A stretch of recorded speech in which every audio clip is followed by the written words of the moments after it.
Welcome back to a Wednesday video. It's been, it's been several weeks, let's just say, that I've been able to get out and do a Wednesday video.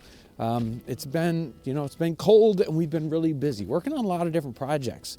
So make sure to subscribe to the channel if you haven't already, because we got some great projects coming out and I don't want you to miss any of them. Also, the Friday live streams are really a lot of fun, and I learn a lot. A lot of questions are coming in, people asking cool things, and so that helps me when I'm doing my research. So thank you for all your great comments and wonderful questions, especially on that live stream. It's every Friday at 4 Eastern time in the afternoon. So check that out if you can. And they're usually available recorded if you can't see them when they're live. As I'm walking here in this cold winter weather, let me get over this right here. It does make me think about the 18th century and when they had to deal with winter and how cold it was. You know, Peter Kalm talks about the cold weather. The soldiers talk about the cold weather during the Revolutionary War.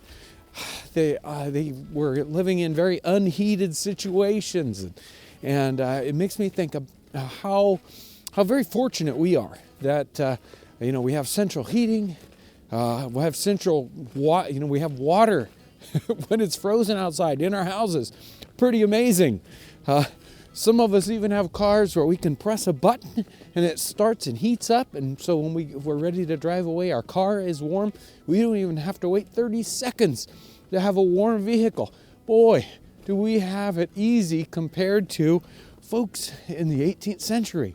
So, as you're sitting in your nice warm house today, watching this video, think about how nice it is compared to what it would have been like 250 years ago. I know I don't think about that often enough, but boy, do we have it easy compared to those folks in the 18th century. I want to thank everyone for all your amazing support on this channel. You are why we make these videos, so thank you so much for all your amazing support, your comments, supporting us financially, and everything you do. Thanks for watching today, and we'll see you next Wednesday.